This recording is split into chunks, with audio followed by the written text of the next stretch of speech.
வெளிநாட்டிலேருந்து வாங்குறதா இருந்தால், தங்கத்தை வாங்குறதா இருந்தால் பெட்ரோலுக்கு மாதிரியே தங்கத்துக்கும் டாலரில் தான் வாங்கணும். நீங்கள் பெட்ரோல் வாங்குறா இருந்தால் டாலரில் வாங்கணும்னு ஒரு நிலைமை இருந்துச்சுல்ல, அது இப்போ கொஞ்சம் உடஞ்சி போச்சு. ரஷ்யாவில் ரூபிளில் வாங்கலாம், சைனாவுடைய நாணயத்துலையும் வாங்கலான்னு இப்போ ஒத்துக்கிட்டு வந்துட்டாங்க. தங்கம் வாங்குறதா இருந்தால் சர்வதேச மார்க்கெட்டில் அவன் டாலர் கேட்பான், இந்திய ரூபாயை கொடுத்து வாங்க இயலாது. அதுக்கு டாலர் வந்து இந்திய அரசாங்கத்து கையில் இருக்கணும். இந்திய அரசாங்கத்தில் உள்ள இருப்பு கம்மியாக இருக்குது. கம்மியாக இருக்குது, எவ்வளோன்னு அவங்க சொல்லலை. அவர் சொல்கிறதுல விளங்குது நம்ம டாலரை வந்து வாங்குறதுக்கு போதுமானதாக இல்லை. அப்போ நான் வாங்க முடியாதுங்கிற காரணத்தினால இறக்குமதி பண்ணாதீங்கன்னு சொன்னால் அது வந்து அவங்க கேட்க மாட்டாங்க.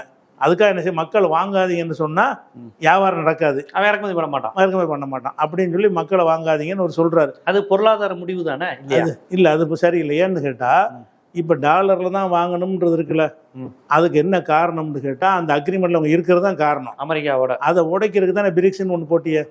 பிரிக்ஸில் வந்து இருக்காங்கல்ல அவங்க, பிரிக்ஸில் இந்தியாவும் இருக்கு தானே செய்யுது.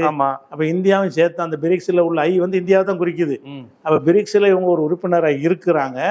இருந்தும் கூட அதுக்குன்னு ஒரு பொதுவான நாணயத்தை உண்டாக்கணுங்கிற அந்த முன்னெடுப்புக்கு வந்து அமெரிக்காவுக்கு பயந்து பின்வாங்குது இந்தியா கொஞ்சம் பிரிக்ஸ் நாடுகளே பின்வாங்க தானே செய்யுது.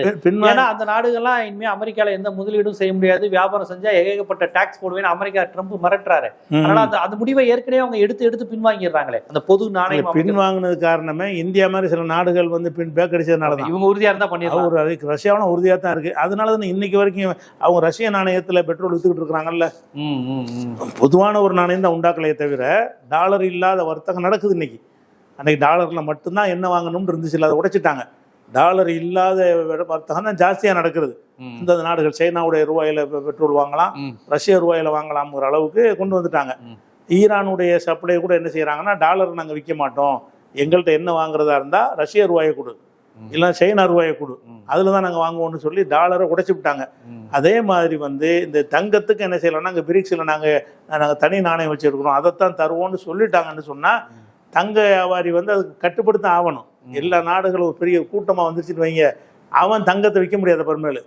அதனால இவங்க பிரிக்ஸுக்கு வந்து ஒத்துழைப்பு கொடுக்காத காரணத்தினால தான் அந்த ஒரு நிலைமை வந்திருக்குது. தங்கம் இறக்குமதி செஞ்சு அந்நிய செலாவணிலாம் காலி. இன்னும் சொல்ல போனால் இப்போ அவர் செஞ்சிருக்கிற முடிவு இருக்குல்ல, அமீரகத்தில் போட்டிருக்காருல, அதுக்கு எதில் பணம் கொடுப்பாரு? டாலரில் தான். இப்போ டாலர் குறையத்தானே செய்யும். நீ வந்து ரஷ்யாவில் வாங்கினா டாலர் குறையாத. ரஷ்யாவில் வாங்கினீங்கன்னா வந்து இந்திய ரூபாயில வாங்கலாமே. இந்திய ரூபாயில வாங்கிக்கிறேன். ரஷ்யாவில் வாங்குறத ஏன் பயப்படுறாங்க இந்தியா? அமெரிக்கா வேணாங்கிறான்.